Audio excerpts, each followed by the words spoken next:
Que Laurence vous convie. Elle retrouve Marie-Josée au pied de ce fameux palais idéal, aussi déroutant qu'envoûtant. Ravi de t'accueillir. Il a mis 20 ans pour construire cette façade. Rien que cette partie-là. Ouais. Lui, il a construit son palais comme un enfant construit un château de sable. Il savait pas, il a appris en faisant. C'est pour ça que ça lui a pris d'ailleurs autant de temps. Et puis c'est aussi la façade où il y a le plus de pierres parce qu'il était encore en forme. Et il a commencé par où alors parce que c'est tellement gigantesque. Alors il a commencé, tu vois, par ici, par cette petite source de la vie, comme il l'a nommée. C'est quelque chose d'assez poétique avec plein de coquillages. Oui, il y a plein de coquillages. Et puis regarde ce chien qui est si mignon là. Il est très très beau. Et là, tu vois, ce chien, il est intéressant parce qu'on voit tout de suite que Cheval n'était pas un sculpteur. C'est ce qu'on appelle un modeleur.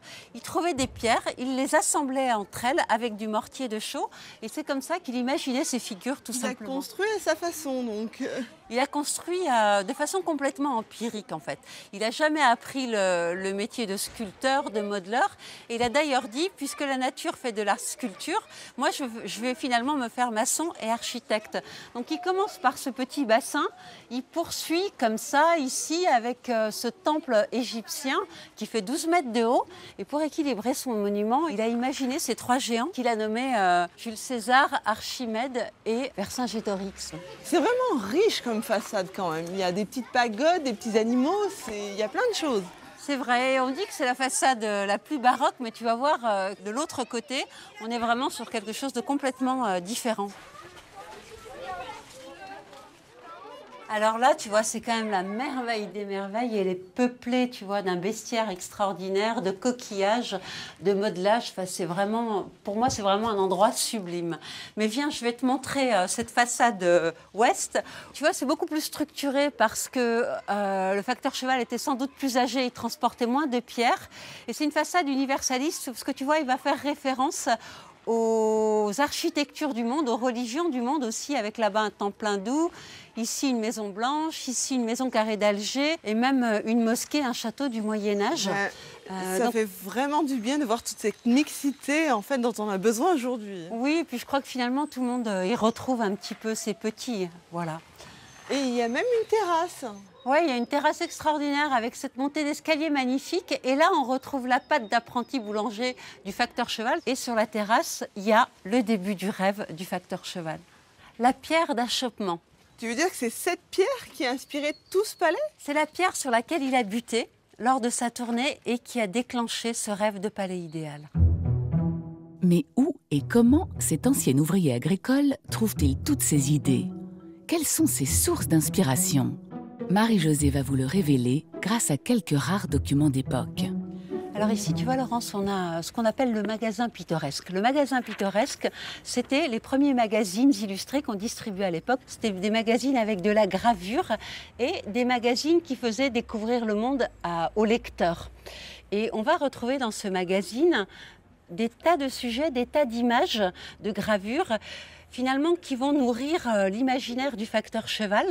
Et on va retrouver sur certaines pages, tu vois, comme ici, tout un bestiaire qui a dû le nourrir, mais pas que. Ici, par exemple, tu vois, on retrouve un phare. Et c'est presque, par exemple, le phare qu'on va retrouver par ici, là-bas. On a également, alors je t'ai retrouvé ça, tu vois, des cartes postales.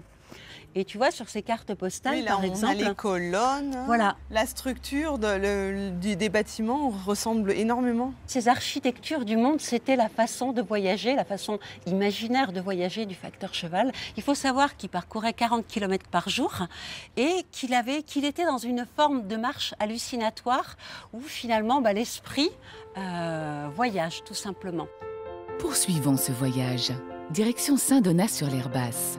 Un village où dominent les chaudes couleurs de ce grès tendre qui permet toutes les fantaisies architecturales.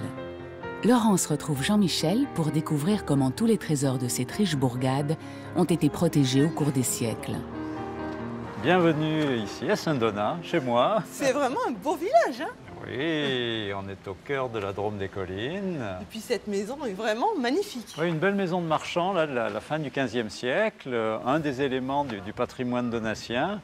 Mais l'élément principal, c'est la collégiale Saint-Donat. du nom de ce saint qui est venu et dont la légende dit qu'il a protégé les habitants du pays des fièvres, même des dragons. Ah bon? Enfin, c'est ce que dit la légende. On va les voir. D'accord. Allez, C'est parti pour la collégiale c'est alors. parti. Jalousement protégé depuis le XIe siècle, le cloître de la Collégiale fait la fierté des habitants de Saint-Donat. Et en visitant ces lieux ancestraux, Laurence et Jean-Michel vont vous faire comprendre pourquoi. Il reste du cloître seulement une galerie avec un très riche décor, avec le forgeron, avec la luxure. Mais à l'intérieur, un détail qui est particulier à Saint-Donat et presque unique aussi. Si tu veux, on y va faire un tour. D'accord.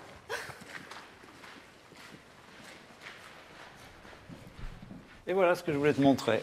D'accord, c'est un musicien? C'est un joueur de rebec. On le voit taper du pied. C'est une statue avec tous les détails, tous les plis de sa robe, les détails de sa coiffure, de l'instrument, du rebec, avec l'arc, l'archet et sa corde. Ça, c'est son archer là qu'on devine? Oui, l'arc et la corde se voient à peine. Ça, c'est dû à l'usure de la pierre, mais on la voit encore mieux un petit peu plus loin. On va y faire un tour. D'accord.